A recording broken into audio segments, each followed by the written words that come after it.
Bienvenidos. Estas son las noticias más destacadas de la OEA. Esto es OEA News, el informativo de la Organización de los Estados Americanos.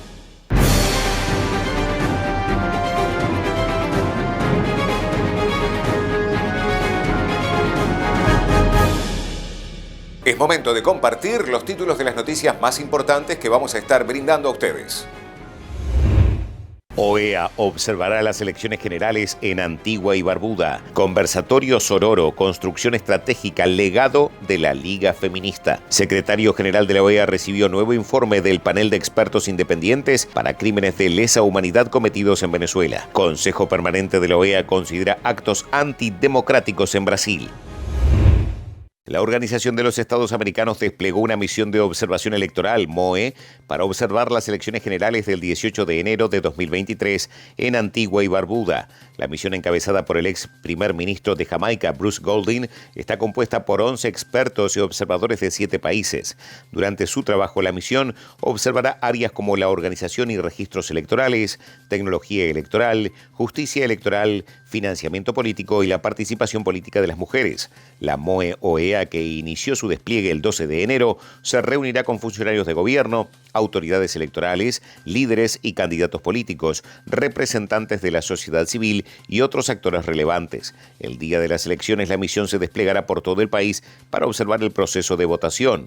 Esta es la cuarta vez que la OEA observa un proceso electoral en Antigua y Barbuda después de las elecciones generales de 2009, 2014 y 2018.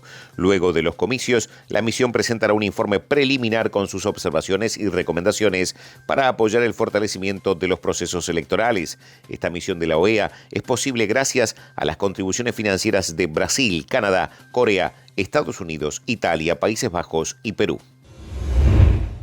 La secretaria ejecutiva de la Comisión Interamericana de Mujeres de la OEA, Alejandra Mora Mora, participó del conversatorio Sororo, construcción estratégica, legado de la Liga Feminista. El tercer elemento que me parece muy importante es la articulación entre nosotras, a pesar de nuestras diferencias, y con los temas de las distintas clases, porque este movimiento fue un movimiento que tenía que ver con mujeres que estaban en una clase particular y que tienen acceso al poder, y que esas resistencias no podemos tenerlas aunque el poder nos parezca que tiene unas debilidades estructurales complejas, pero que hay que tener el poder y las articulaciones son importantes.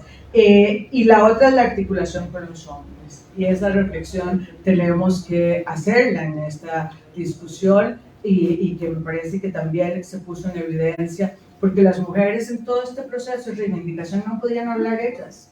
Tenían que tener un hombre representante que lograra hablar. Después había que correrle la silla para tomar nosotros la silla, pero digo, esos procesos están ahí que son importantes.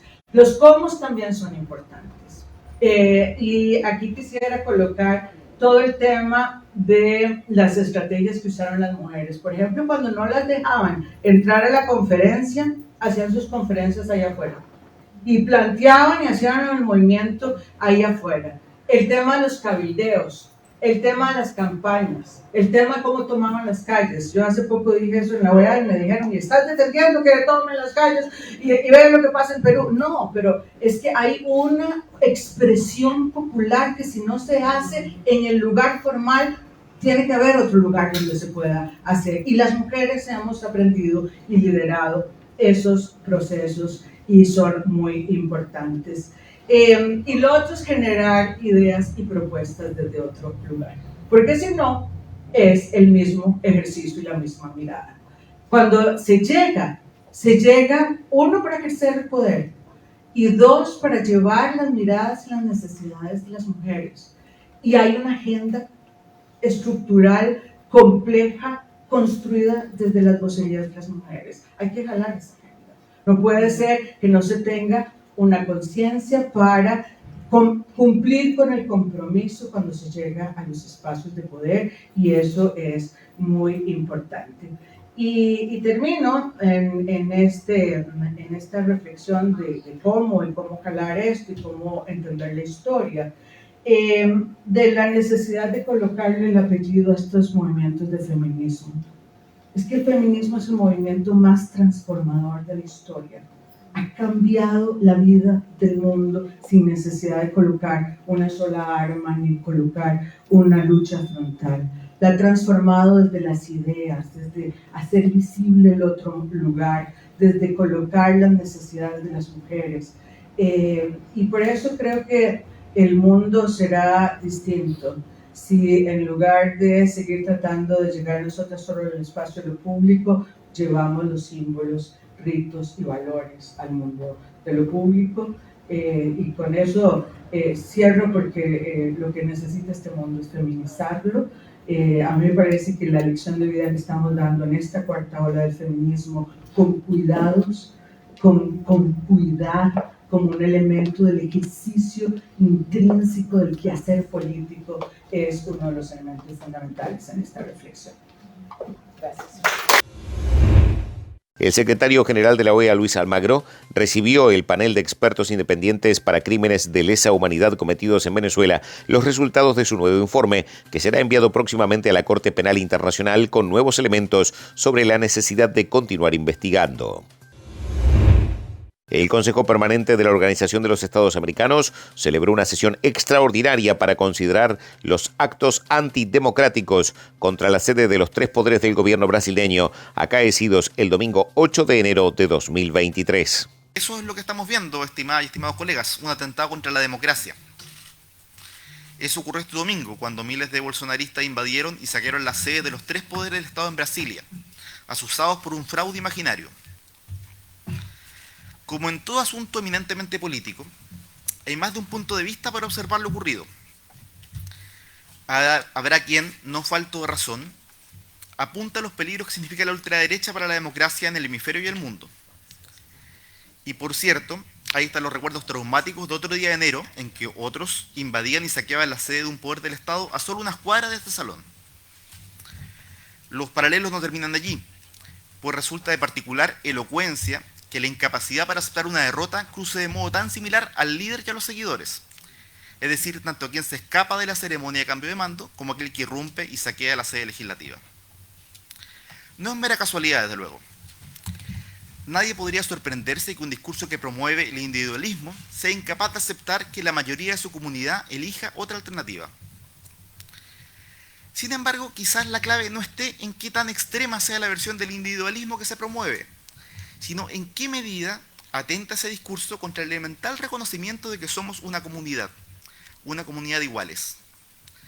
Porque solo a partir de ese reconocimiento a la comunidad de iguales tiene sentido y valor la idea de democracia.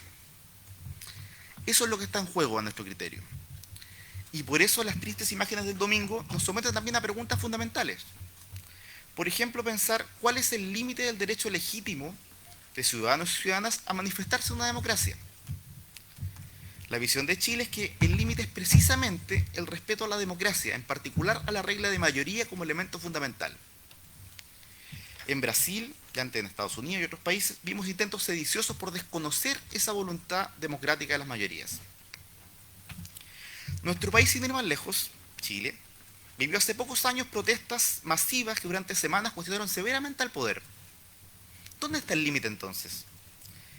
En que dichas manifestaciones legítimas del malestar social encontraron su cauce precisamente en plebiscitos democráticos, donde la regla de mayoría ha permitido ir definiendo, paso a paso, no sin inconvenientes, los caminos que Chile está recorriendo hacia una nueva constitución política de la República. Quizás está ahí el centro del desafío que enfrentamos en nuestro hemisferio y el mundo. ¿Cómo fortalecemos las democracias frente a las amenazas que hoy se enfrentan? Las amenazas reales, las del presente, decimos. Por ejemplo, la inoculación masiva de noticias falsas en redes sociales, las dificultades para representar sociedades que son cada vez más complejas, más diversas, más fragmentadas, la concentración mediática, los discursos de odio, la primacía de la lógica del mercado, es decir, $1 igual a un voto, por encima de la regla democrática de una persona igual a un voto. Para estos desafíos, los del presente, respuestas tan sólidas y eficaces como la que ha brindado el Estado de Brasil a los atentados del pasado domingo son finalmente una buena noticia. Y por eso Chile no solo condena con la mayor fuerza los atentados que vimos en Brasilia, sino que saluda y reconoce la fortaleza y coordinación demostrada tanto por el gobierno del presidente Lula, como por los titulares del Senado y la Cámara de Diputados y la presidenta del Supremo Tribunal Federal de Brasil. Muchas gracias. El gobierno del Perú desea expresar su solidaridad con el gobierno del presidente Luis Ignacio Lula da Silva y con la democracia brasileña. En esa línea, el Perú condenó y condena enérgicamente el violento asalto a las sedes del Congreso Nacional, de la Presidencia de la República y del Tribunal Supremo Federal del Brasil. Ello fue efectuado por parte de grupos de manifestantes que pretendían desconocer la legitimidad de un gobierno democráticamente electo con todas las garantías de libertad, justicia y transparencia, en comicios llevados a cabo en octubre de 2022, conforme a los estándares internacionales que prevalecen en nuestro hemisferio. El Perú reitera su confianza en el pleno respeto al proceso democrático que distingue al pueblo y a las instituciones brasileñas, y a la superación de las amenazas al Estado de Derecho y a la convivencia pacífica y democrática en el Brasil y en nuestra región. Señor presidente, nuestras democracias y esta organización, amparadas en los postulados de la Carta Democrática, deben manifestar un rechazo tajante contra toda medida dirigida a vulnerar la estabilidad e institucionalidad democrática en nuestro continente. Llamamos la atención porque los intentos golpistas en algunos países se vean asusados por acciones que alientan la violencia sobre la base de una mirada distorsionada de la realidad y hechos falsos, dirigidos a vulnerar el orden constitucional y los procesos democráticos de alternancia en el ejercicio del poder. Los países del hemisferio debemos ser capaces al mismo tiempo de condenar la utilización de la violencia indiscriminada y actos vandálicos, provengan de donde provengan, que, escudados en las legítimas expectativas de los ciudadanos, pretenden ser utilizados como una herramienta política. Muchas gracias, señor presidente. Estas han sido las noticias más relevantes de la OEA, la Organización de los Estados Americanos. Esto ha sido OEA News. Nos reencontramos en la próxima jornada.